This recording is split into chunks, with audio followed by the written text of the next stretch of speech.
बद्री विशाल भगवान की जय। लक्ष्मी नारायण भगवान की जय। आज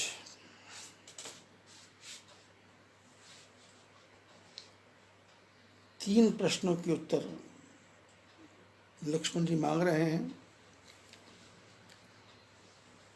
प्रश्न 5 है और पांचों प्रश्न का उद्देश्य क्या है कि ज्ञान को बताओ, वैराग्य को बताओ, भक्ति को बताओ और माया को बताओ और ईश्वर और जीव के भेद को बताओ।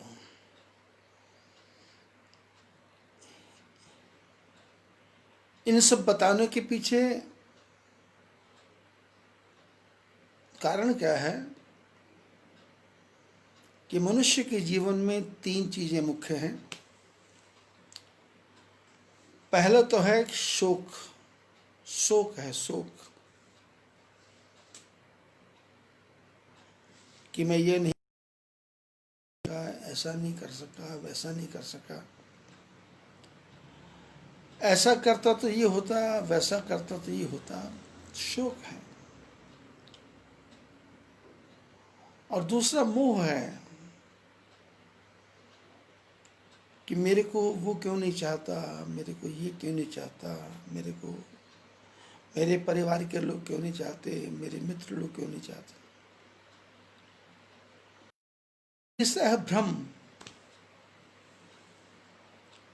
मनुष्य के मन में सबसे ज्यादा भ्रम यह है कि मैं परमात्मा को भी अपने वश में कर सकता हूं, मैं संसार को भी अपने वश में कर सकता हूं,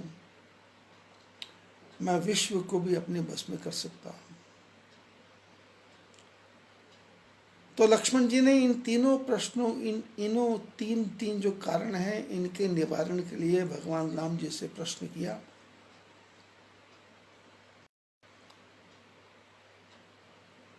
कि मेरे को ऐसा ज्ञान दो जिससे शोक भी दूर हो जाए, मोह भी दूर हो जाए और भ्रम भी दूर हो जाए।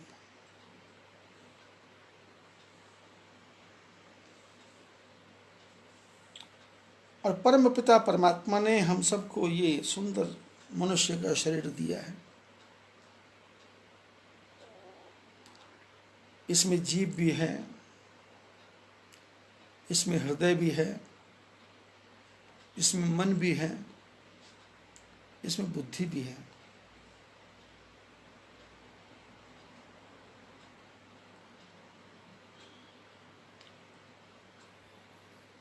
शरीर के सारे अंग एक दूसरे के लिए काम करते हैं, पर मुख सोचता है तो सब भूखे मर जाएंगे। तो राम जी ने लक्ष्मण जी से कहा, भरत जी से कहा कि मुखिया मुख सो चाहिए, खान पान कहो एक, और पाले पोसे सकल अंग, तुलसी सहित विवेक। मुंह कैसा? मुख जैसा।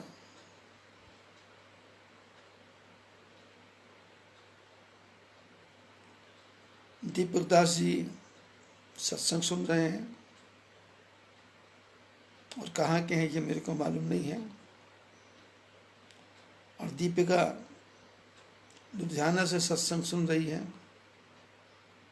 लाइव हैं। सारे परिवार को आशीर्वाद। तो भरत जी कहते हैं कि मुखिया मुख सो चाहिए। जो घर का जो मुखिया है, या हम स्वयं मुखिया हैं, मुख है। कैसा मुखिया? बोले मुख जैसा। बोले खाए तो सही, लेकिन विवेक के साथ खाए, विचार खाए, और खा करके पाले पोसे सकल अंग, भोजन करने के बाद में भोजन को पेट में ले जाए और पेट में जा करके पूरे शरीर के अंगों का पोषण करे। और कैसे? बोले तुलसी सहित विवेक, विवेक के साथ।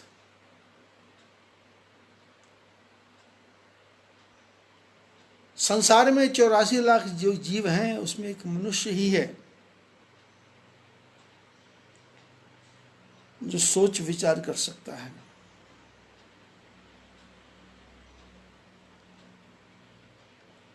तो भगवान माया क्या है?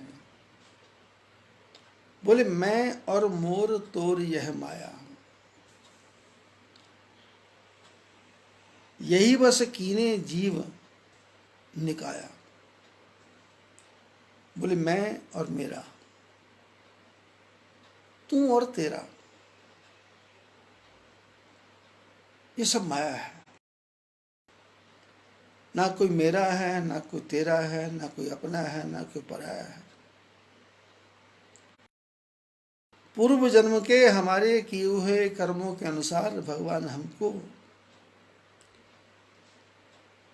किसी की माँ बनाता है, किसी का पुत्र बनाता है, किसी की पुत्री बनाता है, किसी की पत्नी बनाता है, किसी का पति बनाता है, किसी का भाई बनाता है। मैं मेरा और तू तेरा।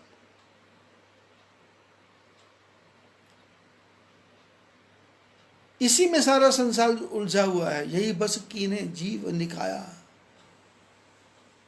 सारे संसार को माया ने अपने बस में कर रखा है।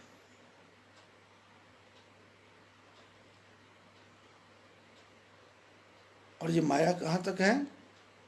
बोले गो गोचर यह लग मन जाई,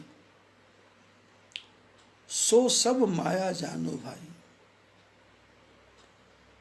गो मैंने होती हमारी इंद्रियां, ये यहाँ तक जा सकती हैं, हाथ यहाँ तक पकड़ सकता है, पैर यहाँ तक पहुँच सकता है, आँख यहाँ तक दे सकती है। और गोचर और इंद्रियों से जो परे हैं,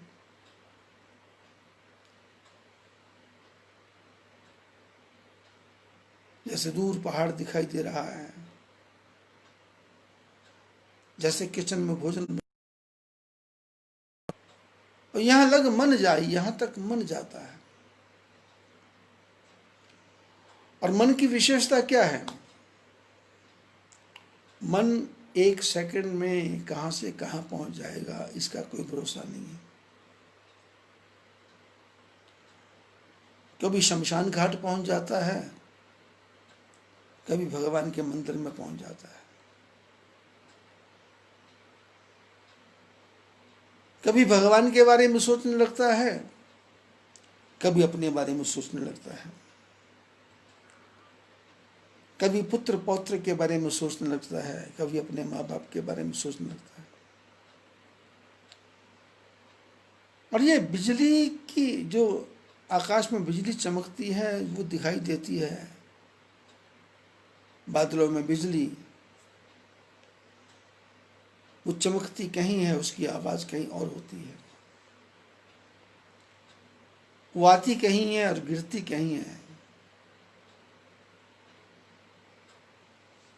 दामिनी मैंने होता है बिजली कड़कना, वो कहाँ कड़कती है, कहाँ गिरती है, कहाँ दिखती है, कुछ पता नहीं। राम जी कहते हैं गो गोचर यह, लक्ष्मण जी के प्रश्नों का उत्तर दे रहे हैं भगवान जी कि गो गोचर यह लग मन जाई, यहां तक मन जाता है, सो सब माया जानो भाई। भैया ये सब माया ही माया है। और ये माया दो प्रकार की है, एक दुष्ट अतिशय दुख रूपा। एक माया दुष्ट है और वो अतिशय दुष्ट है और दुख का रूप है वो। बस जीव परा भव कूपा, इसके कारण भवसागर में पड़ा हुआ है। इसकी समझ में नहीं आता क्या करूं क्या नहीं करूं, क्या अच्छा है क्या बुरा है।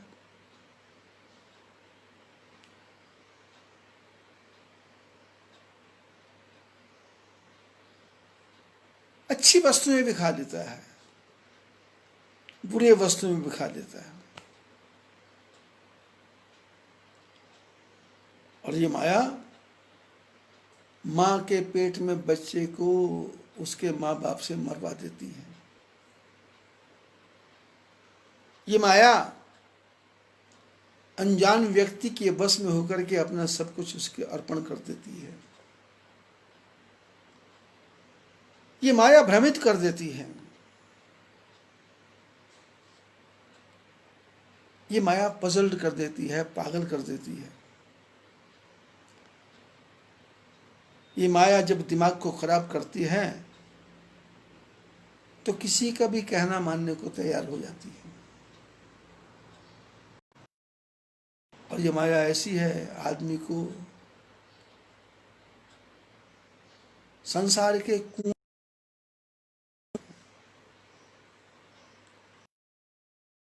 आती है कि इसको मनुष्य का जन्म छोड़ करके प्रेत बनना पड़ता है, राक्षस बनना पड़ता है, भूत बनना पड़ता है। अमर साहू जी अमरावती से सत्संग सुन रहे हैं, आशीर्वाद। और अनु साहनी जी लुधियाना से सत्संग सुन रहे हैं, उनके परिवार को भी आशीर्वाद। और ये माया क्या है?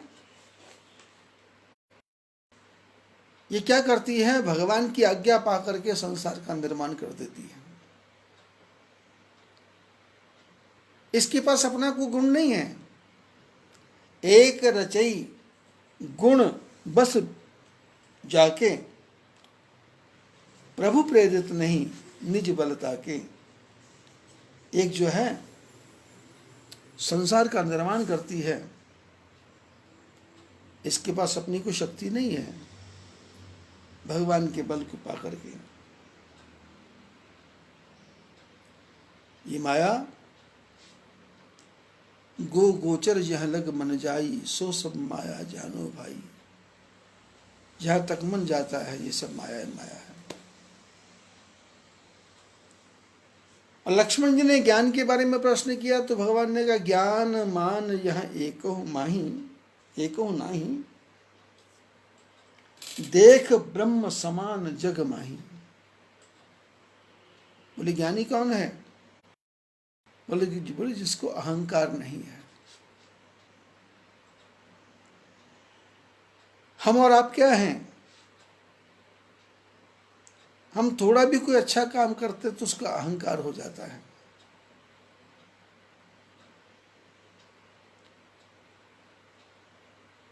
और थोड़ा बुरा काम हो जाए तो हम कहते हैं ठाकुर जी की कृपा से हो गया, मैं तो चाहता नहीं था।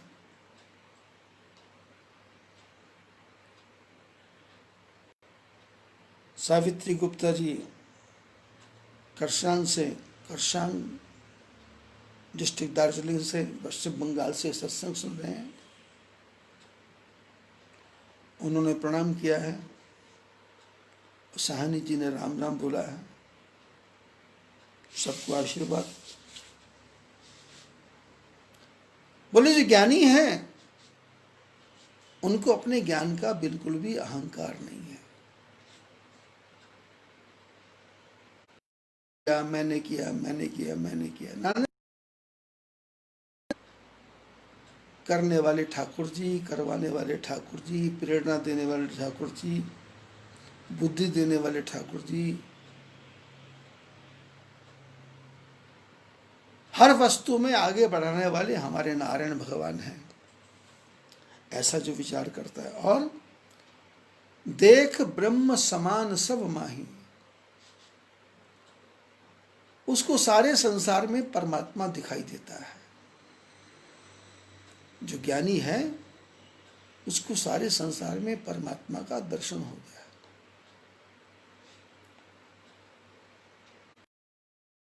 आत्मा का दर्शन होगा तो उससे बनेगा क्या? उससे बनेगा ये कि आपके सारे काम ठाकुर जी अपने आप कर देंगे, आपको कुछ भी करने की इच्छा नहीं है। बच्चे कुछ मांगते हैं तो ठाकुर जी को अर्पण कर दो, पड़ोसी कुछ चाहता है तो ठाकुर जी को अर्पण कर दो, अपनी प्रार्थना भगवान को सुनाओ।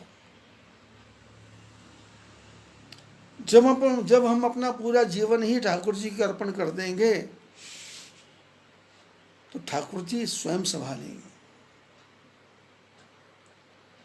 लक्ष्मण जी ने तीसरा प्रश्न किया, कहिए तात कौन है बैरागी, कहिए तात सो परम वैरागी,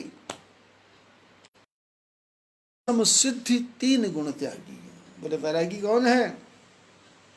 बोले उसको वैरागी कहना जिसने सिद्धियों का त्याग कर दिया है,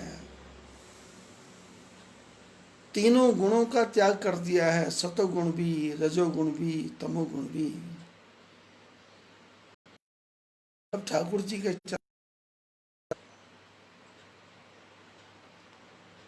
ना वो क्रोध करता है, ना वो शासन करता है,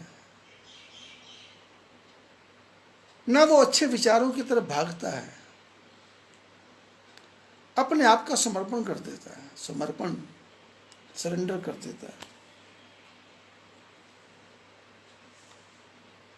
बोले फिर मनुष्य कौन है, परमात्मा कौन है? बोले माया ईसन आप कहूं, जान कहिए सो जीव, बंध मोक्ष प्रद सर्व पर, माया पूर्व प्रेरक शिव। बोले ईश्वर और जीव क्या है? बोले जो माया को न जाने, ईश्वर को न जाने और अपने आप को भी न जाने, जिसको सीधे शब्द में बोलते हैं बेअकल, बुद्धू, मंदमती, मूर्ख। माया को भी नहीं जानता, ईश्वर को भी नहीं जानता और अपने आप को भी नहीं जानता। और जो बंध मोक्ष प्रद सर्व पर, माया प्रेरक शिव, जो बंधन से पड़े है, जो मोक्ष को देने वाला है, जो सारी माया को प्रेरणा करके वो शिव है। तो लक्ष्मण जी ने प्रश्न किए थे कि ये सब होगा कैसे। तो राम जी उसका उत्तर देते हैं, धर्म तिविरति जोगते ज्ञान। बोले आप धर्म करेंगे। अभी मीना जी सत्संग सुन रहे हैं, परिवार आशीर्वाद, भगवान आपके हृदय में ऐसी भक्ति हमेशा जगाते रहें, अपने मित्रों को, संबंधियों को, सबको प्रेरणा दें कि ये सत्संग सुने। क्योंकि आजकल समय का कुछ पता नहीं है, कभी मैं 10 बजे शुरू कर देता हूँ, कभी मैं 11 बजे शुरू कर देता हूँ। इस समय भी लगभग 200 से ऊपर लोग इस सत्संग का श्रवण कर रहे हैं, जो लोग फेसबुक पे हैं। संध्या के समय हम लोग इसको यूट्यूब में डालते हैं, जिससे और भी लोग ज़्यादा से ज़्यादा सुने। इस सत्संग को लोग फेसबुक के माध्यम से भी सुन रहे हैं और व्हाट्सएप के माध्यम से भी सुन रहे हैं और टेलीग्राम के माध्यम से भी सुन रहे हैं और कुछ लोग यूट्यूब पे भी जाके सुन की संख्या में लोग भक्ति के मार्ग में लगे हुए हैं। आज की चर्चा गूढ़ ज्ञान की चर्चा है, गूढ़ ज्ञान की चर्चा, जिस चर्चा के लिए मनुष्य दर दर भटकता है, मंदिर मंदिर भटकता है, बड़े बड़े आचार्यों के पास जाता है। तो लेकिन लक्ष्मण जी ने सोचा मैं किस आचार्य के पास जाऊं। तो जंगल जंगल भटकते भटकते लक्ष्मण जी समझ गए कि राम जी से बड़ा कोई आचार्य नहीं है, और राम जी के से बड़ा कोई गुरु नहीं है, और राम जी से बड़ा कोई ज्ञानी नहीं है, और राम जी से बड़ा कोई तपस्वी नहीं है, और राम जी से बड़ा कोई भक्तों का रखवाला नहीं है।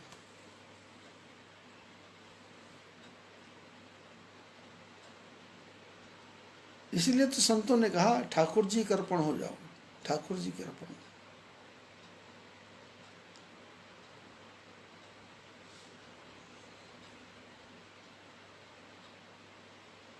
दूसरों का दुखड़ा दूर करने वाले तेरा दुख दूर करेंगे राम। किए जा तू जग में भलाई के काम, करेंगे राम। क्या तूने पाया, क्या तूने खोया, किसका गुमान करे तू प्राणी। क्या खो गया है, क्या पा लिया है। खोया भी तुमने नहीं है, पाया भी तुमने नहीं है, तो अहंकार किस बात का है। तू सोचता है तू दूसरे के दुखड़े को दूर करेगा, अरे नहीं नहीं, तेरा दुख दूर करेंगे राम, तेरे दुख को राम दूर करेंगे। तो लक्ष्मण जी ने राम जी की शरण में ली और पांच प्रश्न किए। ज्ञान क्या है, वैराग्य क्या है, माया क्या है, भक्ति क्या है, और ईश्वर और जीव में भेद क्या है।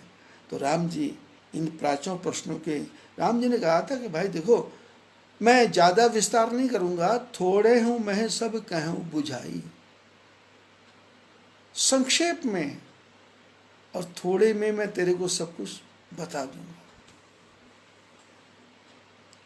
गुरु क्या करते हैं, गुरु मंत्र देते हैं।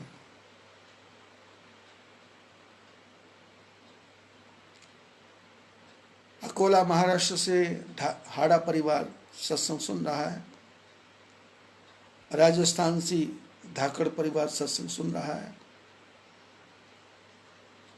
तो मैं आपसे प्रार्थना करता हूं कि अपने मित्रों को भी प्रेरणा दें।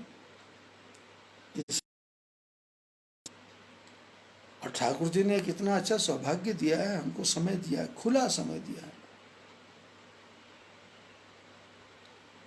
8 घंटे सोना है, 16 घंटे, 16 घंटे में 3 घंटे अपने शरीर के लिए काफ़ी है। नहाना धोना, फ्रेश होना, भोजन करना, खाना पीना बनाना, 4 घंटे का काम है।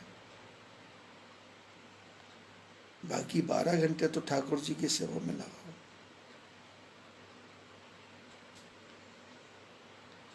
अभी 2-3 दिन के बाद में, 2-3 दिन के बाद में परमात्मा की कृपा रही तो मैं आप सबको एक ऐसा मंत्र बताने वाला हूं जिससे आपके परिवार की सारी भौतिक समस्याओं का हल हो जाएगा। मंत्र कोई बड़ा नहीं होगा, वो गुरु मंत्र भी नहीं है, बस वो मंत्र है। मंत्र की व्याख्या है जो मन को तर दे वो मंत्र, जो तन को तर कर दे वो तंत्र, तो जो जन जन को तर कर दे वो यंत्र, सारे समाज को जो तर कर दे वो यंत्र। वो यंत्र क्या है? भगवान की कथा। और तन को तर दे वो क्या है? वो ठाकुर जी के दर्शन। हृदय गदगद हो जाए और भगवान का दर्शन करते करते उनके मुख का दर्शन, उनके पैरों का दर्शन, उनकी आंखों का दर्शन, उनके शरीर के एक एक अंग का दर्शन, मन गदगद हो जाए।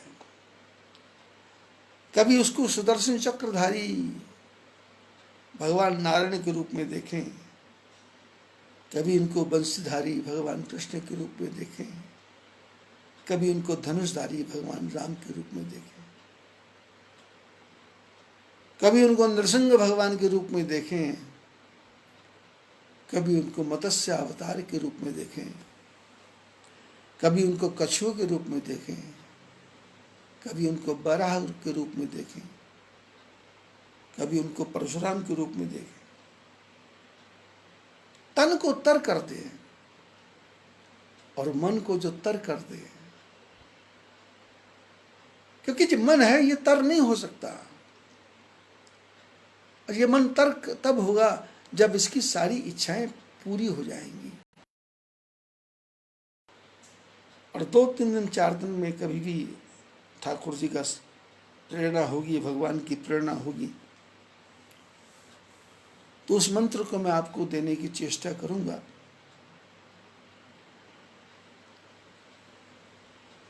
आप उस मंत्र को ध्यान से मनन करेंगे, ध्यान करेंगे, जप करेंगे, तो भगवान की कृपा से मैं गारंटी लेता हूं कि 6 महीने के अंदर अंदर आपकी जो भी कामना आप करेंगे वो एक कामना पूरी होगी। मंत्र दूंगा। भगवान राम लक्ष्मण जी को ज्ञान देते हैं कि धर्मते विरति, जब जीवन में धर्म से क्या होता, विरति होती है। रति मैंने प्रेम, किससे? ठाकुर जी से। और जोगते ज्ञाना, जब योग करेंगे तो ज्ञान आएगा। अब ज्ञान आएगा तो ज्ञान मोक्ष प्रद वेद बखाना, ज्ञान से मोक्ष मिलेगा। सारे संसार के सारे झंझटों से मोक्ष, क्योंकि ज्ञान आएगा तो समझ आएगी कि मैं करने वाला नहीं, करने वाले परमात्मा, करवाने वाले परमात्मा।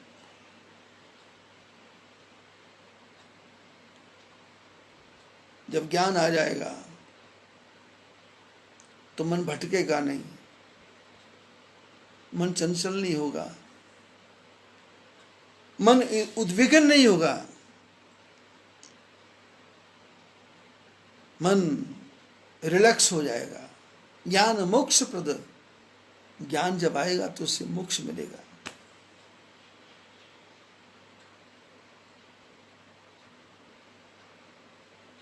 लेकिन भगवान राम बोले, मैं ज्ञान से भी प्रसन्न नहीं होता हूं, योग से भी प्रसन्न नहीं होता हूं, धर्म से भी प्रसन्न नहीं होता हूं, तो फिर आप प्रसन्न कैसे होते हैं महाराज? तो राम जी ने कहा, जाते वेगी द्रवो में भाई, जिससे मैं बहुत जल्दी प्रसन्न होता हूं, सोम भगति भगत सुखदाई, वो भक्ति है, वो भक्ति सुखदाई है,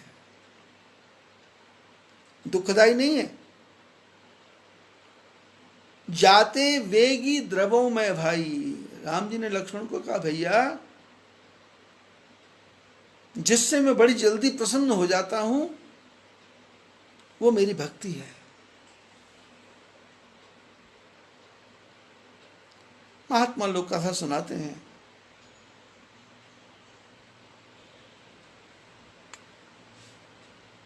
कि एक आदमी था, बहुत पैसे वाला था,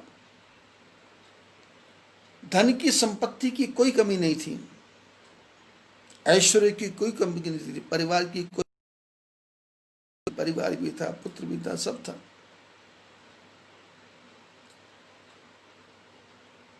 लेकिन वो इतना कंजूस कि उसने अपने नौकर को भी कभी खुश होकर के कुछ नहीं दिया।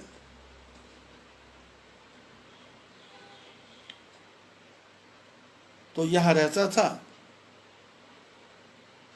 उसका नाम तो कुछ और था, पर वहां के लोगों ने उसको चिढ़ाने के लिए उसका नाम दानचंद रख दिया था कि ये तो दानचंद है। देता लेता कुछ नहीं था, पर ऐसे नाम रख दिया दानचंद।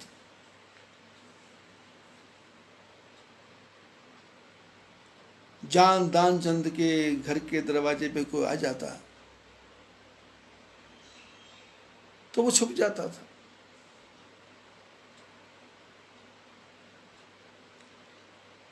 न गंगा स्नान किया, न यमुना स्नान किया, न ठाकुर जी के दर्शन किए।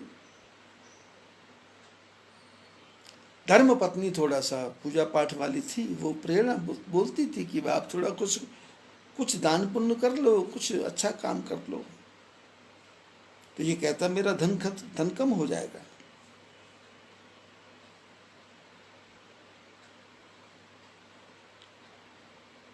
तो एक दिन पत्नी ने मन में सोचा कि इनको गंगा स्नान करने भेज दें।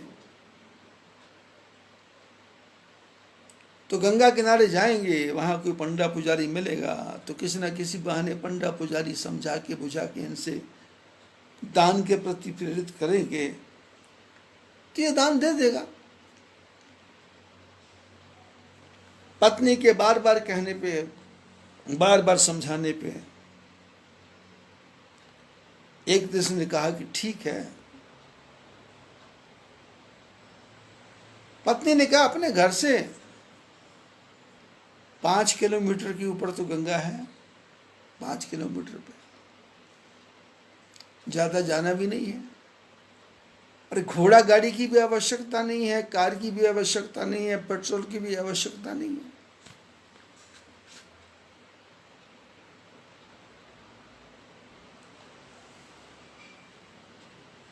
आपने सुना होगा एक कंजूस आदमी के बारे में।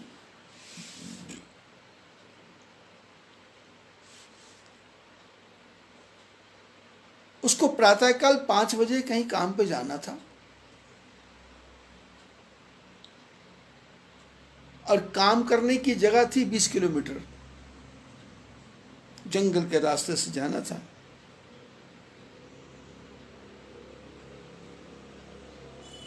अब काम करने के लिए घर से निकला, प्रातःकाल 5 बजे, दरवाजा खुला, निकल गया। अब पत्नी को भी बताया नहीं, लेकिन 7, 8, 9 किलोमीटर गया होगा तो अचानक इसको ध्यान आया कि मेरी पत्नी ने दीपक बुझाया होगा या नहीं बुझाया होगा, क्योंकि दीपक रोज मैं ही बुझाया करता था। तो इसको चिंता हो गई, ये वहां से वापस आया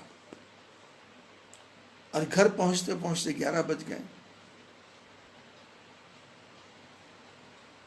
और धर्मपत्नी ने क्या देखा कि पति अपने चप्पलों को अपने हाथ में पकड़ करके पैदल ही चला रहा है।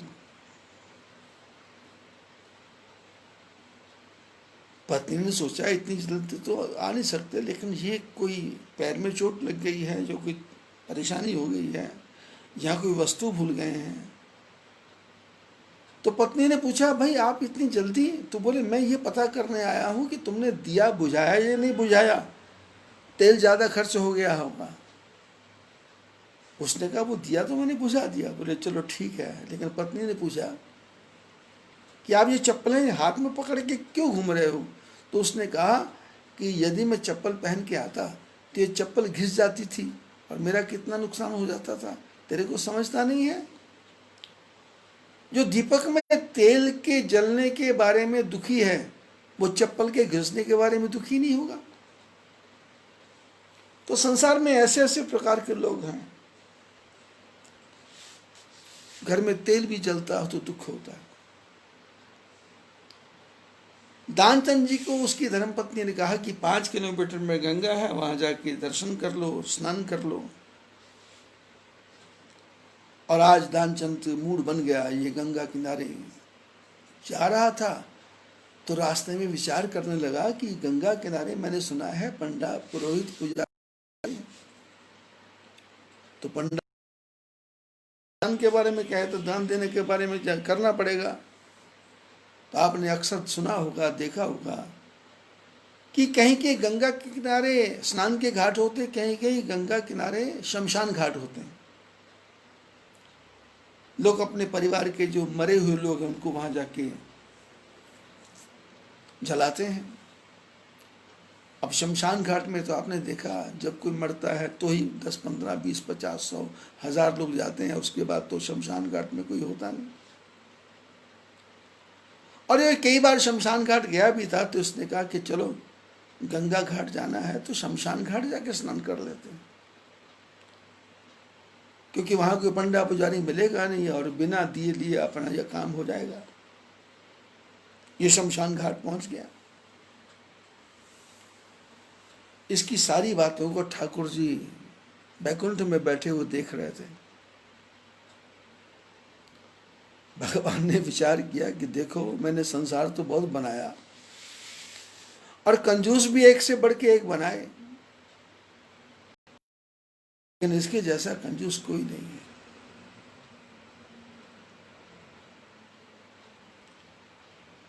तो भगवान ने सोचा क्या करना चाहिए। अब ये शमशान घाट पहुंचा, शमशान घाट पहुंच करके अपने कपड़े वपड़े उतारे और नहाने का वस्त्र पहना, और वस्त्र पहनने के बाद चारों तरफ दूर दूर तक देखा कि कोई देख तो नहीं रहा, कोई चोर लुटेरा तो नहीं आ जाएगा, कोई मेरे कपड़ों को तो उठा के नहीं ले जाएगा। और इसने बीच गंगा में जाके डुबकी लगाई, और डुबकी लगाने से इसको आनंद आया तो 1, 2, 5, 7, 10, 15, 20, 50, 100 डुबकी लगाई। और मन में प्रसन्न हो रहा है कि धर्मपत्नी को जाके बताऊंगा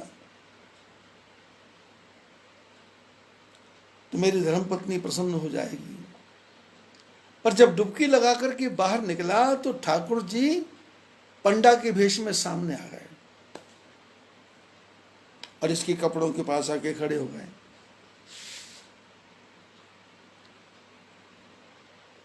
अब इसने देखा ये कौन होगा, तो इसने पूछा श्रीमान जी आप कहाँ? बोले मैं पंडा हूं। तो इसने कहा शमशान घाट में? तो भगवान ने कहा मैं संतोषी ब्राह्मण हूं, ज्यादा की मेरी कोई इच्छा होती नहीं है। आपके जैसा कोई कोई आदमी कभी कभी आके यहां गंगा में स्नान करता है शमशान घाट में, तो फिर जब वो बाहर निकलता है तो मेरे को इतना धन दे देता है कि मेरा साल भर का गुजारा चल जाता है। और परमात्मा की इच्छा से आप आ गए हैं, अब तो मेरे को कोई चिंता नहीं है, साल भर मेरा भोजन चलेगा। तो तानचंद की हालत ऐसी हो गई तो कि काटो तो खून नहीं। तानचंद का दिमाग घूम गया कि 1 साल का खाना, अरे तुमको मैं 1 साल का खाना दूंगा, मैं तो आज ही मर जाऊंगा। मन ही मन सोच रहा है आज ही मर जाऊंगा मैं। मैंने तो आज तक अपने हाथ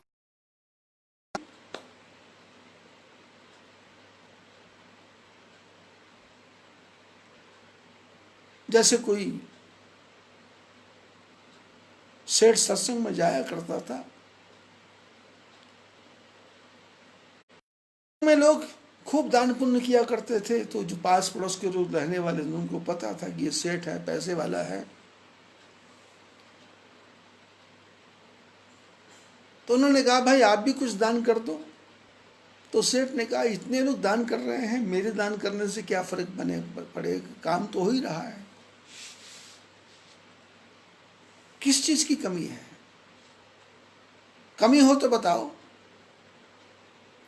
तो लोगों ने आपस में डिस्कस की, बातचीत की, तो उन्होंने कहा सारा पैसा पूरा हो गया पर एक रुपया चाहिए, उससे बाकी काम पूरा हो जाएगा। तो इसकी जेब में चांदी का सिक्का था, इसने चांदी का सिक्का हाथ में लिया। अब लोगों ने देखा कुछ जेब से निकाला है तो देगा भी, तो लोगों ने इसकी तरफ ध्यान कुछ दिया नहीं, अपने सत्संग की तरफ लोग लग गए।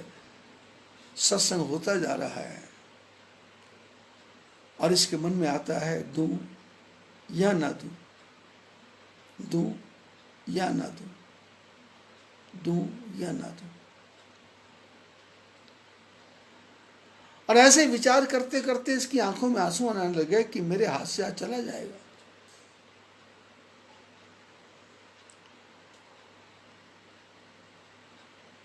और बैठे बैठे इसके शरीर में भी पसीना आने लग गया।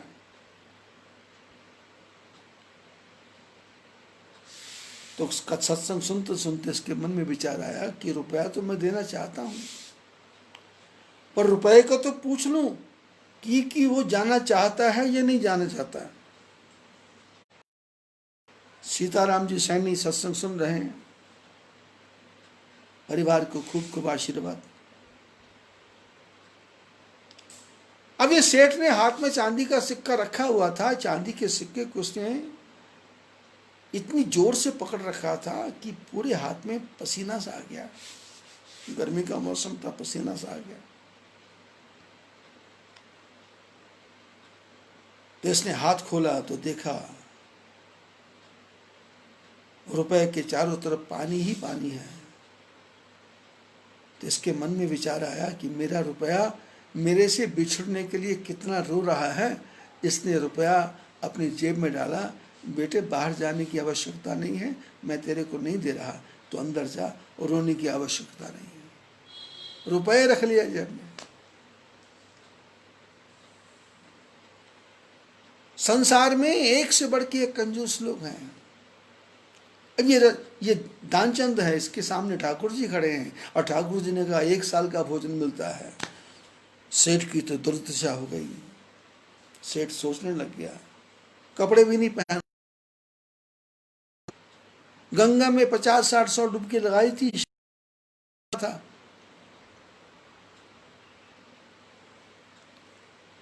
भगवान जो महात्मा बन के खड़े थे, पंडा बन के खड़े थे, बोले भाई सेठ जी कुछ संकल्प करो, कुछ बोलो, क्या देना चाहते हो। भाई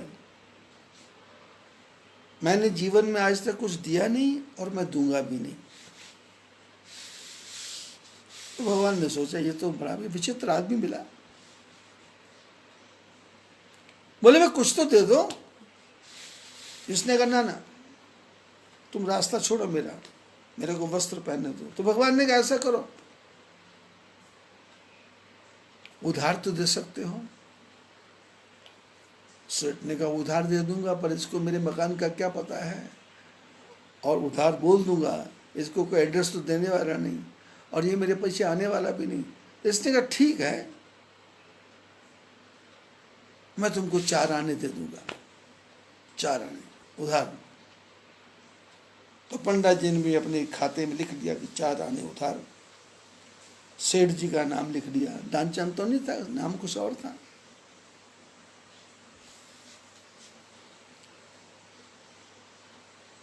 अब इसने कहा भला टली, 4 आने उधार के हैं, एड्रेस इसके पास है नहीं, ये मेरे घर कैसे पहुंचेगा। और बात खत्म हो गई। प्रसन्न होकर के स्नान करके भी घर पहुंचा।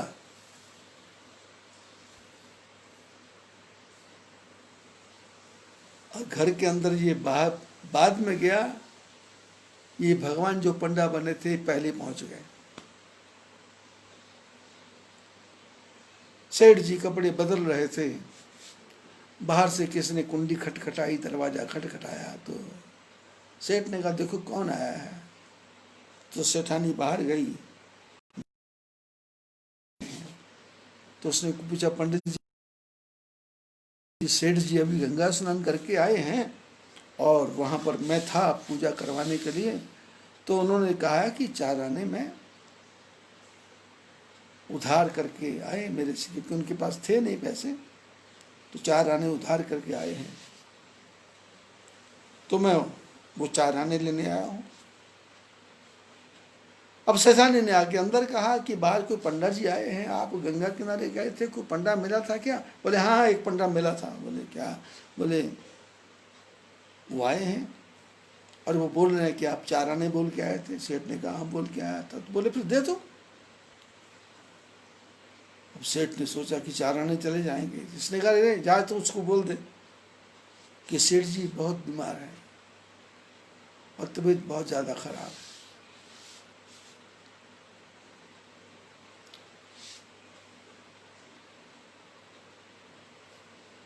और तबीयत ऐसी ज़्यादा बिगड़ गई है कि कोई भरोसा नहीं है कि जिंदा रहेंगे या मर जाएंगे।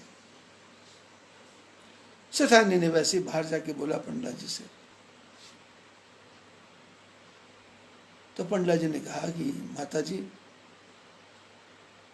जिस घर में मैंने 4 आने ले रखे हैं उसके सेठ जी बीमार हैं, जब तक ठीक नहीं होंगे तब तक मैं दरवाजे पे बैठा हूं, आप चिंता मत करो, 4 आने तो मैं लेके ही जाऊंगा। अब सेठानी ने आके अंदर बोला कि पंडा जी कहते 4 आने तो देने पड़ेंगे। सेठ ने कहा बात नहीं बन रही। तो उसने सेठ ने कहा कि तू जाकर के बोल सेठ जी मर गए। सेठानी ने कहा तुम जिंदा हो? बोले नहीं, मेरे को तरीका आता है। वो सांस खींच के बैठ गया, मुर्दे के जैसा हो गया। सेठानी ने बाहर जाके रोते रोते कहा कि सेठ जी की मृत्यु हो गई है, उनके प्राण निकल गए हैं। पंडा जी ने कहा सेठ जी की मृत्यु हो गई, मेरे को 4 आने नहीं मिलेंगे? तो पंडा जी ने कहा माता जी कोई चिंता नहीं है, अब आप अकेली घर में हैं, घर में कोई नहीं है, मैं पूरे गांव में जाकर के बोल आता हूँ जिससे सेठ जी का अंतिम संस्कार हो जाए। और परमात्मा ने क्या किया, अमित रूप प्रकट तही काला, उस समय अनेकों रूप प्रकट किए और घर घर जा कर के बोल दिया कि सेठ दानचंद जी एक्सपायर हो गए, सेठ दानचंद जी एक्सपायर हो गए। और हालत ये हो गई कि घर के दरवाजे पे लाखों की संख्या में लोग इकट्ठे हो गए। अब पत्नी को तो पता है मरे नहीं है, पर सेठ सांस खींच के बैठा है। तो कुछ लोग जो बड़े बूढ़े थे वो अंदर गए, बिस्तर से उठा के नीचे डाला। पत्नी बोलती है मरे नहीं है, लेकिन लोग बोलते हैं सांस ही नहीं आ रही है। और इन्होंने वो अर्थी के ऊपर इसको लिटा दिया, बांध दिया, ये बंध गया।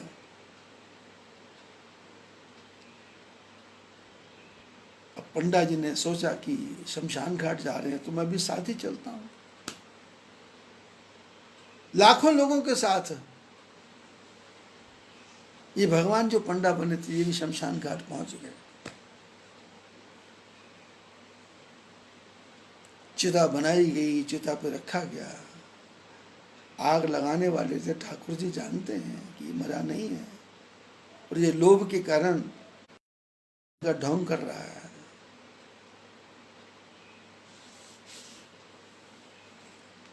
जब लोग आग लगाने लगे तो पंडा जी ने कहा भाई देखो, मैं इसके कान में कोई मंत्र बोलना चाहता हूं,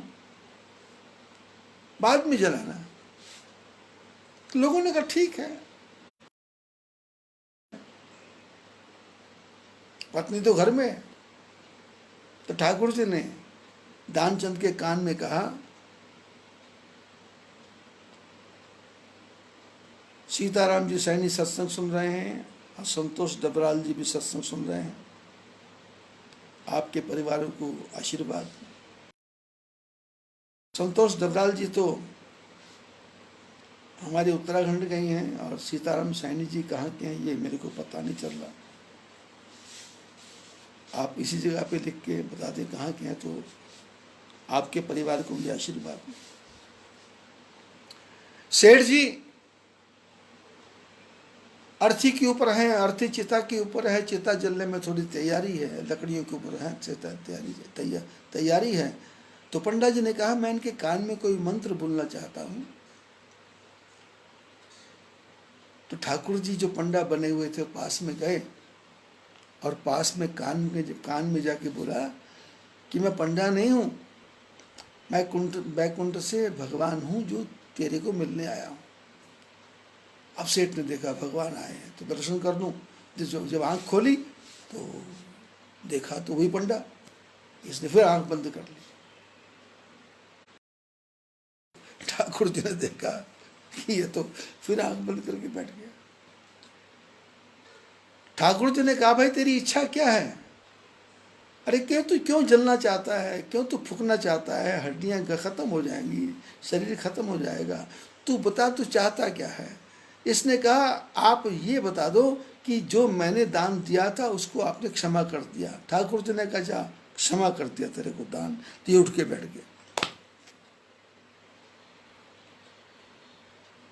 तो भगवान कहते हैं कि मनुष्य भक्ति की तरफ जाता नहीं है, लेकिन मैं किससे द्रवित होता हूं? जाते बेग द्रवों में भाई, सोम भगति भगत सुखदाई। बोले जिससे मैं द्रवित, मेरी भक्ति है। भक्ति क्या है? माला फिरना। भक्ति क्या है? नामस्मरण करना। भक्ति क्या है? पूरे परिवार को परमात्मा का रूप समझ के उसकी सेवा करना। और ठाकुर जी ने बताया वो भक्ति क्या है। बोले सो स्वतंत्र अवलंबन आना। भक्ति क्या है? स्वतंत्र है, उसको किसी के भी सहारे की आवश्यकता नहीं है। तही आधीन ज्ञान विज्ञान के अधीन है, भक्ति के वश में है ज्ञान विज्ञान। और भक्ति कैसी है? बोले भगति तात अनुपम सुख मूला, मिले ही जो संत होई अनुकूला। भगवान राम जी ने कहा लक्ष्मण को कि भैया भक्ति जो है अनुपम सुखों का मूल है, सारे सुखों की जड़ है। भक्ति की जड़ भी भक्ति है, भक्ति का तना भी भक्ति है, भक्ति के पत्ते भी भक्ति हैं, भक्ति की शाखाएं भी भक्ति हैं, और भक्ति के फूल भी भक्ति हैं, और भक्ति के बीज भी भक्ति हैं, और भक्ति का फल भी भक्ति है। सो स्वतंत्र, वो स्वतंत्र है। लेकिन ये भक्ति मिलेगी कब? भगति तात अनुपम सुख मूला। भैया ये भक्ति अनुपम सुखों का मूल है। और ये भक्ति मिलेगी कब? बोले मिले ही जो संत होई अनुकूला। ये तब मिलेगी जब संत अनुकूल हो जाएंगे, संत अनुकूल जाएंगे। बोले भक्ति का फल क्या है? बिंदु अग्रवाल जी सत्संग सुन रहे हैं,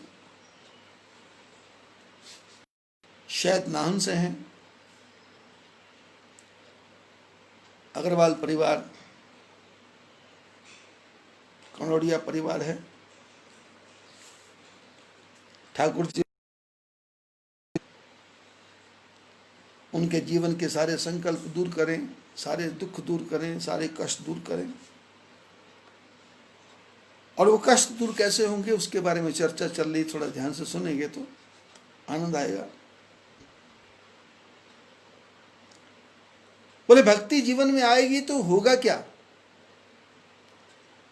बोले यही कर फल पुनि विषय विरागा। बोले भक्ति का फल क्या? बोले विषयों से वैराग्य हो जाएगा।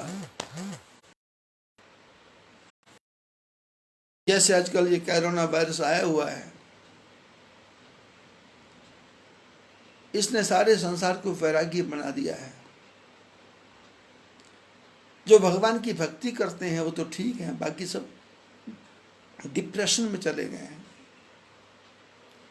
रात दिन सोच पड़ी है, रात दिन चिंतन है, रात दिन दुख है कि क्या बनेगा, कब खुलेगा।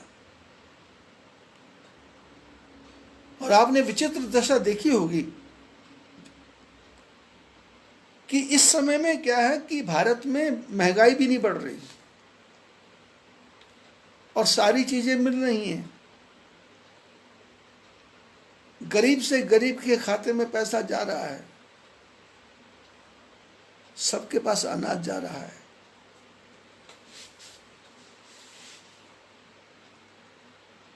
क्योंकि संतों ने कहा तेरा राम जी करेंगे बेड़ा पार, उदासी मन काहे को डरे। तेरे करने से कुछ नहीं होगा। राम करे सो होए रे मनवा, राम करे सो होए। रे मन मन काहे को डरे तू, काहे भरे दोई नैना। जैसी जाकी करनी होगी वैसा पड़ेगा भरना।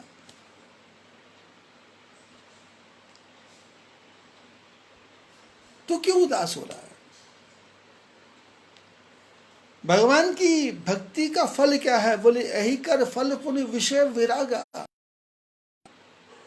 विषयों से वैराग्य हो जाएगा। तब मम धर्म उपज अनुरागा। जब विषयों से वैराग्य होगा तो भगवान के धर्म के तरफ प्रेम पैदा होगा। जब संसार की तरफ ही मन लगा रहेगा तब धर्म के प्रति तब तक दानचंदी बने रहोगे। और भक्ति कितनी है? बोले 9 प्रकार की। राम जी ने शबरी को बताई थी, नवदा भक्ति कहूं तो ही पाही, सावधान सुन धर्म न माही।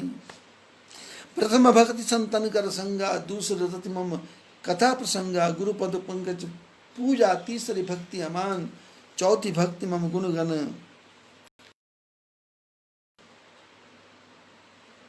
मंत्र जाप मम दृढ़ विश्वासा, पंचम भजन सुवेद प्रकाशा, षटतम शील विरति बहुकर्मा, निरत निरंजन सज्जन धर्मा, सप्तम सम मोहिमय जग देखा, मोते अधिक संत करि लेखा, अष्टम यथा लाभ संतोषा, स्वप्ने हूँ नहीं देखे पर दोषा, नवम सरल सब सन छलहीना, मम भरोस ही हर्ष न दीना। 9 प्रकार की भक्ति। और जब 9 प्रकार की भक्ति आएगी तो भगवान की लीला में मन डूब जाएगा। मम लीला रति अति मन माही। भगवान की लीला में मन डूब जाएगा। नितिन नागर जी राजस्थान से सत्संग सुन रहे हैं, खूब खूब आशीर्वाद। जब 9 प्रकार की भक्ति होगी तो उसका फल क्या होगा? बोले संत चरण पंकज अति प्रेमा, मन क्रम वचन भजन दृढ़ नेमा। बोले भक्ति से क्या होगा? ज्ञान से क्या होगा? वैराग्य से होगा। बोले संतों के चरणों के प्रति प्रेम पैदा होगा और मन में आएगा मोह लागी लगन गुरु चरणन की, मोह लागी लगन गुरु चरणन की। चरण बिना मोहे कछु नहीं भावे, चरण बिना मोहे कछु नहीं भावे, झूठी माया स्वप्नन की है, झूठी माया स्वप्नन की, मोहे लागी लगन गुरु चरणन की, मोहे लागी लगन गुरु चरणन की। भक्ति का प्रसाद क्या है? संत चरण पंकज अति प्रेमा। संतों के चरणों के प्रति अति प्रेम हो जाएगा और मन क्रम वचन भजन दृढ़ नेमा।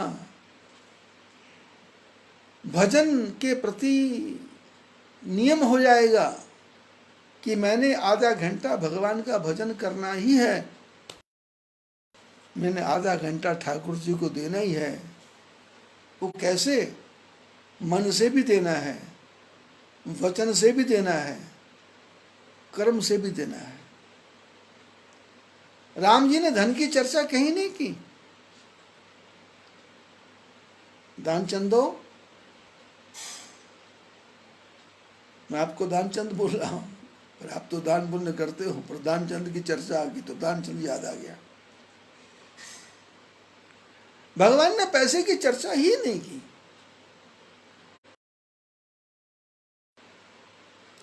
एक कोई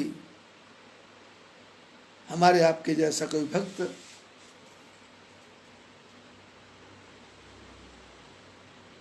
कंजूस टाइप का था, लेकिन एक दिन सपने में ठाकुर जी ने उसको दर्शन दिया और कहा, भाई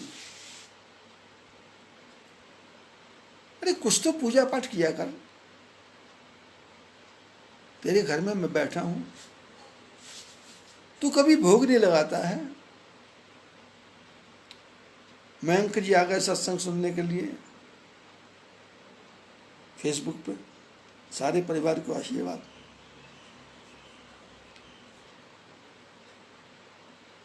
ठाकुर जी ने सेठ को, भगत को दर्शन दिया कि भाई तू, तेरे घर में मूर्ति रखी है, तू कभी कपड़े नहीं बदलता, तू कभी स्नान भी नहीं करवाता, तू कभी प्रणाम भी नहीं करता।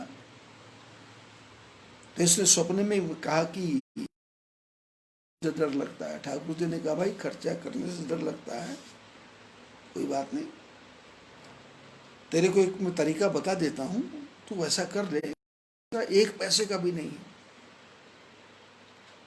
तो इसने स्वप्न में पूछा, क्या करूं? बोले करना कुछ नहीं है,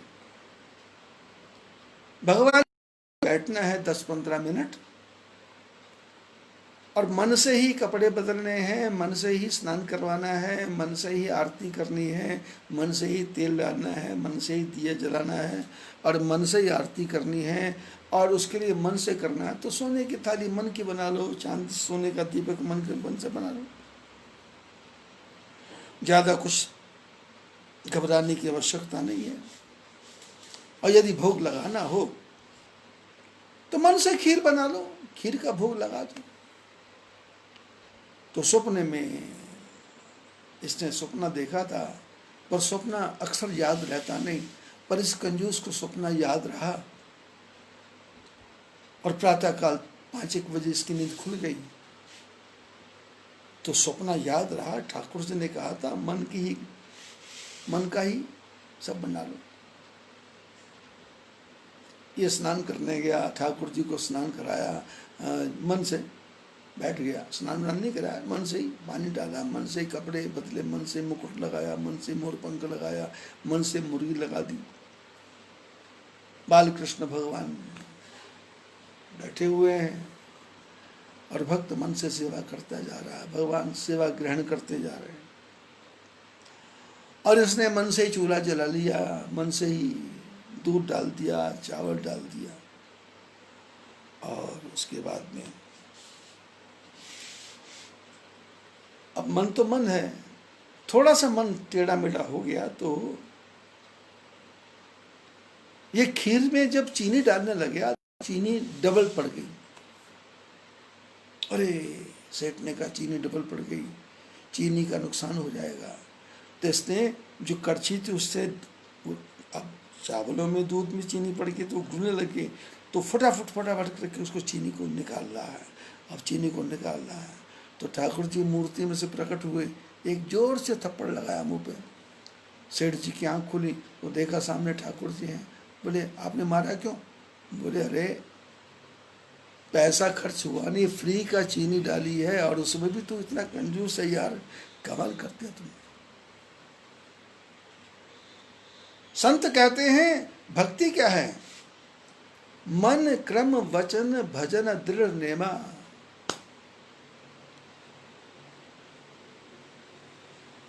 जैसे आप ब्रश करते हो और 2 दिन ब्रश ना करो तो आपको दांतों में थोड़ा किचकिचाहट सी होती है। जैसे आप स्नान करते हो, 2 दिन स्नान ना करो तो शरीर में इचिंग होने लग जाती है, खुजली होने लग जाती है। जैसे आप 4 दिन कपड़े ना बदलो तो कपड़ों में से बास आने लग जाती है। ऐसे ही भगवान की भक्ति। और भक्ति कैसी? मन से भी करनी है, कर्म और वचन से भी करनी है।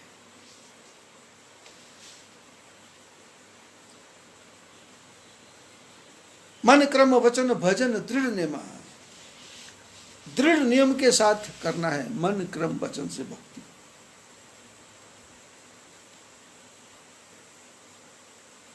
और भक्ति करनी है तो क्या करना है?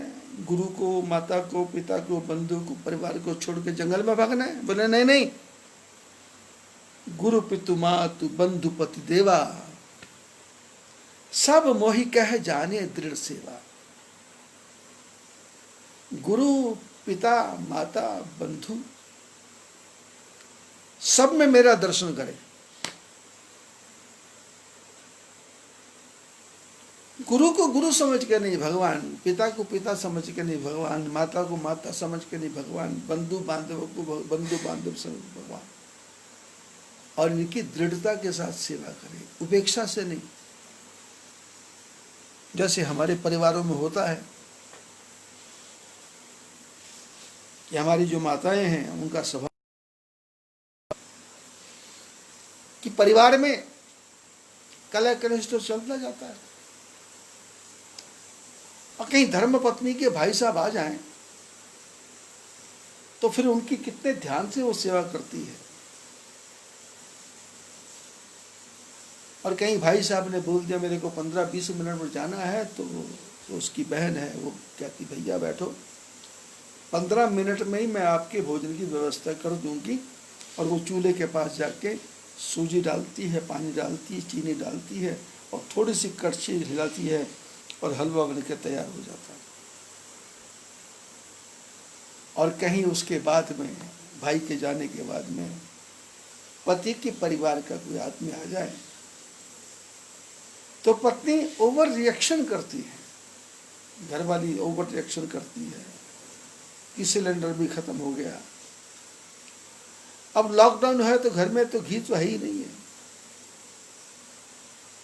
पानी तो 2 दिन से नल में से पानी आया ही नहीं, हम सब परेशान बैठे हैं। भाई साहब रुको, लेकिन आपके जाने की गाड़ी भी तैयार है, लेकिन 2-3 घंटे में रोटी भी बन जाएगी। तो समझने वाला समझ जाता है कि इसका खिलाने पिलाने की इच्छा नहीं है, वो बोलता है कि दोबारा आएंगे तो खा लेंगे। बस इतना ही अंतर है। बांधव को आपने ठाकुर जी समझ लिया, बांधव को आपने परमात्मा समझ लिया, बांधव को आपने भगवान समझ लिया, तो मन क्रम वचन भजन दृढ़ नेमा, गुरु पितु मातु सब मोहि कह जाने दृढ़ सेवा। इन सब के अंदर ठाकुर जी का दर्शन करना है। और मम गुण गावत पुलक शरीरा, भगवान के गुणों को याद करते करते शरीर पुलकित हो जाए और अपने बारे में विचार करने लगे कि प्रभु मेरा कितना गंदा शरीर है, पेट के नीचे लैट्रिन बाथरूम भरा पड़ा है और पेट में रोटी भरी पड़ी है, आंख में से कचरा निकलता है, मुंह में से थूक निकलता है, पूरे शरीर में से मैल निकलती है, पसीना निकलता है, और कभी कभी गुस्सा आता है तो मुंह से गालियां भी निकलती हैं। लेकिन इतने गंदे शरीर से मैं आपका भजन कर रहा हूं, कृपा है। आप मेरे को भोजन के समय भोजन देते हो, पानी के समय पानी देते हो, मैं भोजन खाता हूं, आप उसको किस प्रकार से पचाते होगे मैंने आज तक देखा नहीं।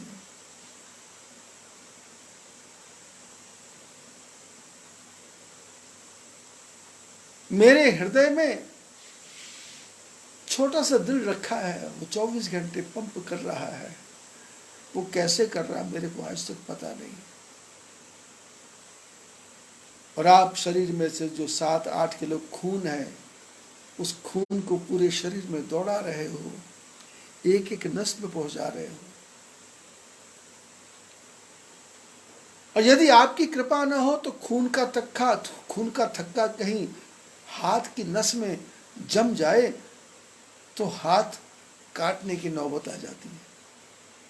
वो खून का खत्ता थक्का कहीं दिमाग में जम जाए तो ब्रेन हेमरेज हो जाता है। वो खून का थक्का कहीं हार्ट में दम जाए तो हार्ट अटैक हो जाता है। ये किडनी, शरीर के अंदर जो किडनी है, ये फिल्टर करना बंद कर दे, शरीर के मल को, गंदगी को फिल्टर करना बंद कर दे तो किडनी फेल हो जाती है। आप ठाकुर जी मेरे इस गंदे शरीर में, मल वाले शरीर में, पसीने वाले शरीर में, आंखों में, कान में, नाक में कचरा भरा शरीर में आप मेरे शरीर में कैसे रहते होंगे? क्योंकि भगवान ने कहा है कि मैं हृदयेशे अर्जुन तिष्ठति। भगवान कहते हैं मैं सबके हृदय में बैठा हूं। प्रभु, इस गंदे शरीर के हृदय में आप कैसे बैठे हो? मेरे पड़ोस में कोई आदमी बैठा हो और मैं 10 दिन स्नान नहीं करूं तो पड़ोसी कहता बास आती है। और कई कई तो मनुष्य ऐसे होते हैं उसकी तो जुराब में से भी बास आती है।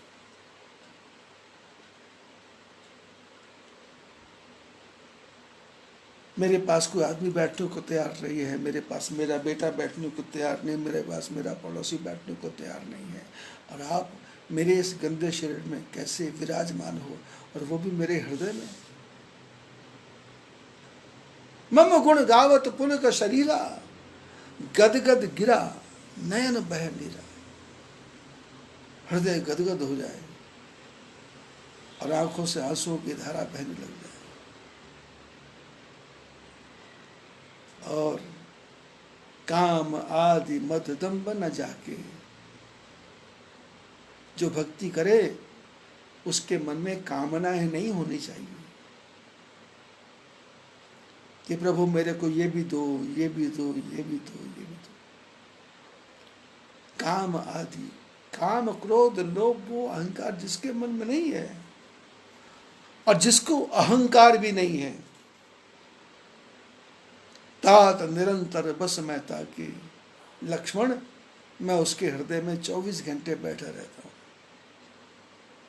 मम गुण गावत पुलक शरीरा, गदगद गिरा नयन बेनीरा। काम आदि मद दम्ब न जाके, तात निरंतर बस मैं ताके। और कहा कि वचन कर्म मन मोरी गति, भजन करहि निष्काम। तिनके हृदय कमल महू,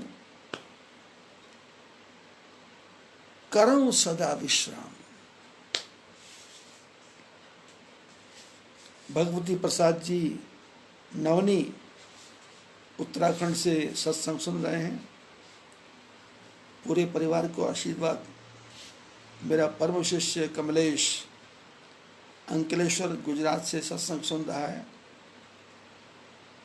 उनके परिवार को तो आशीर्वाद देने की जरूरत नहीं है। उनके परिवार को तो बड़े बड़े संतों, महापुरुषों को, योगियों का आशीर्वाद है, योगी जी का आशीर्वाद है। स्वामीनारायण भगवान का आशीर्वाद है। कोई जमाना था कि उनके शिव निवास में मेरी छोटी सी फोटो लगी रहा करती थी, लेकिन अब उसकी जगह पे बड़े बड़े महापुरुषों की फोटो लग गई है। शायद लेकिन मैं चाहता हूँ वो छुपी रहे, जैसे ठाकुर जी हृदय में छुपे रहते हैं। मैं चाहता हूँ वो छुपी रहे तो अच्छा है। अब इनके परिवार को तो आशीर्वाद देने की आवश्यकता नहीं है, क्योंकि राजेश भी कमा रहा है, मीरा भी कमा रही है, और कमलेश की धर्मपत्नी भी कमा रही है, और उनके पिता भगवान दास जी, उनको तो पेंशन आ रही है। मैं ठाकुर जी से प्रार्थना करता हूँ वो 200 साल जिए, क्योंकि पेंशन तो मिलती रहनी है, पैसे की कोई कमी नहीं। और उनकी माता जी उमा,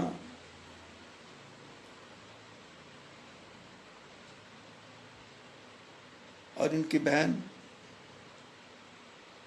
जो भजन गाती है, गा गा गा गा गणपति देवा, बड़े प्यार से गाती है।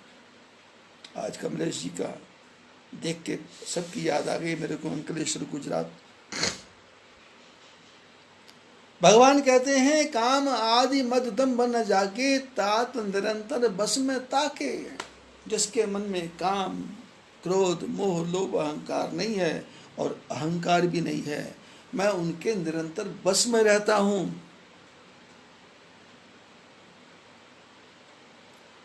बस में रहता हूं।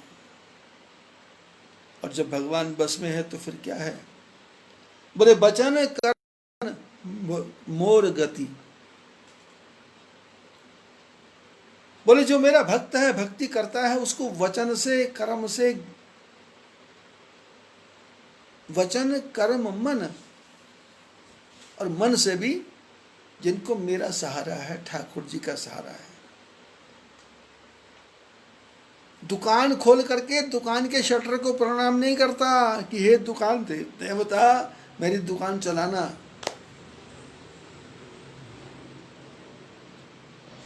आप लोगों ने मेरे लगभग 80 प्रवचन सुने हैं, 80 प्रवचन सुने हैं,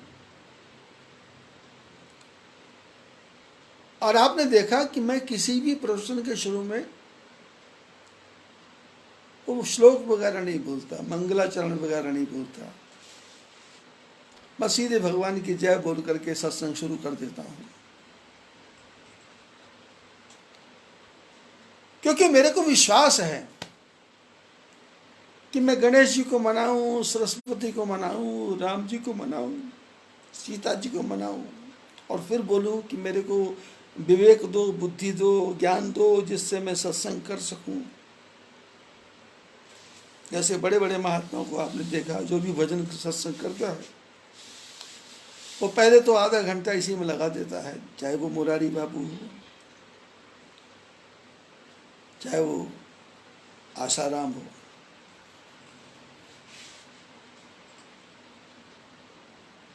लेकिन मैं श्लोक वगैरह का चक्कर में पड़ता नहीं, क्योंकि मैं भगवान की जय बोल के काम शुरू कर देता हूं, क्योंकि मैं चाहता हूं कि सत्संग सुन करके मेरी जय नहीं हो, ठाकुर जी की जय हो।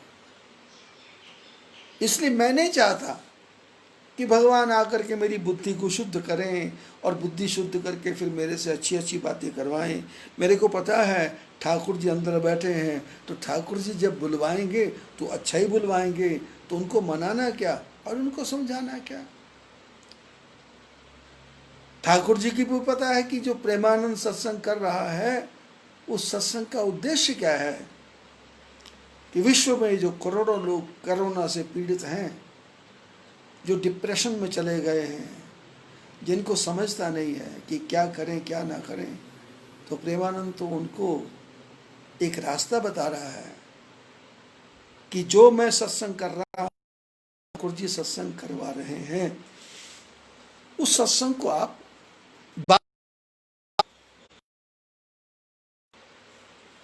मैंने कई बार आग्रह किया है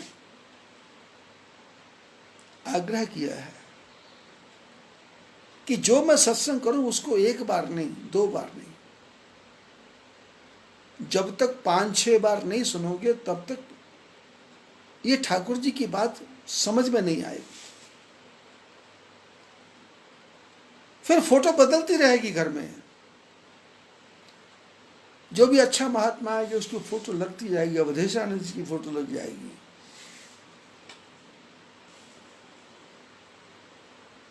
जग्गी महाराज की फोटो लग जाएगी, श्री श्री रविशंकर जी की फोटो लग जाएगी, और मेरी फोटो वहां छुपती चली जाएगी। और मैं तो उसमें भी खुश हूं कि फोटो में नहीं हूं, पर तुम्हारे दिल में तो हूं मैं। और ठाकुर जी क्या क्या है कि मन के मंदिर में प्यारे बिठा ले उसे, जीवन नैया का केवट बना ले उसे, फिर तो आने में उसके कहाँ देर है, सच्चे हृदय से उसको तू बुला कर तो देख, प्रभु बंधे हुए खिंचे हुए चले आएंगे, जरा तारों से तारे मिलाकर तो देख। पाया कुब्जा ने चंदन लगाकर जिन्हें,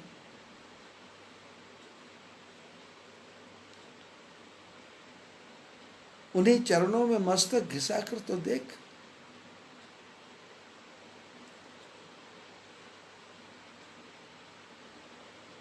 केवट ने नौका में बिठा के चरणों को धो के पाया, उसी उन्हीं चरणों को धो के तो देख। प्रभु बंधे हुए खिंचे हुए चले आएंगे। भगवान कहते हैं भक्ति से क्या बनेगा? वचन कर्म मन मोर गति। वचन से, कर्म से, मन से जिनको मेरा ही सहारा।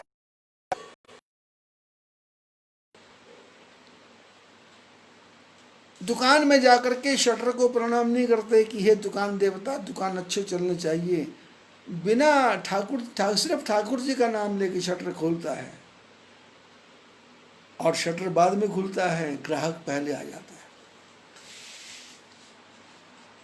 और ठाकुर जी की कृपा से हालत ये होती है कि 24 घंटे बैठता है, एक भी ग्राहक नहीं आता। और जब दुकान बंद करने आता है तो उस समय ऐसा ग्राहक आता है कि 4-5 हजार रुपए का सामान लेके चला जाता है। क्योंकि मेरे भोजन की व्यवस्था ठाकुर जी ने करनी है, मैंने नहीं करनी। दुकान में ग्राहक ठाकुर जी ने भेजना है, मेरे घर का पोषण ठाकुर जी ने करना है। मैं तो ठाकुर जी के संसार की सेवा कर रहा हूं।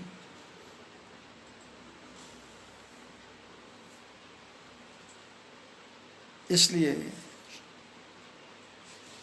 वचन कर्म मन मोर गति। वचन से, कर्म से भगवान का सहारा।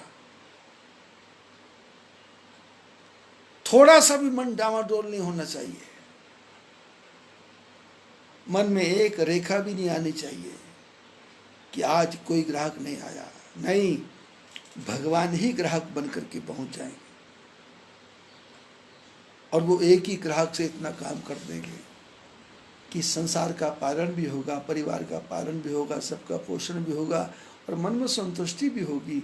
और फिर शटर बंद करते समय भी प्रणाम शटर को नहीं करे कि दुकान देवता ध्यान रखना रात को कुछ चोर ना आ जाए। ना, कोई नहीं आएगा। वचन कर्म मन मोर गति, और भजन करे निष्काम। वचन से, कर्म से, मन से भगवान का सहारा। और भजन किस लिए कर रहा है? निष्काम। निष्काम, कोई भी कामना नहीं है। याही विधि राखे राम, ताही विधि रहिए। सीताराम सीताराम सीताराम कहिए। मुख में हो राम नाम, राम सेवा हाथ में। तू अकेला नहीं प्यारे, राम तेरे साथ में। विधि का विधान जान, हानि लाभ सही है। परमात्मा की इच्छा है, हानि लाभ इसकी तरफ ध्यान नहीं देना। जो आ गया वो ठाकुर जी की कृपा, जो चला गया वो भी ठाकुर जी की कृपा। क्योंकि आपके पास लोटा 1 किलो का है, उसमें 2 किलो दूध कहां से आएगा? अब 1 किलो लोटे में 2 किलो डालोगे तो 1 किलो तो गिरेगा गिरेगा। इसलिए जो तुम्हारा है वो तुमको मिल गया, पसारने की क्या जरूरत, भटकने की क्या जरूरत है? भगवान का भजन कैसे करना है? निष्काम, कोई भी कामना मन में ना हो। तिनके हृदय कमल महू, करो सदा विश्राम। भगवान कहते हैं जो निष्काम भावना से भजन करता है, मैं उनके हृदय रूपी कमल में निवास करता हूँ। और निवास नहीं करता, विश्राम करता हूँ। जैसे क्षीर सागर में भगवान विश्राम करते हैं, ऐसे भगवान हमारे हृदय में विश्राम करते हैं।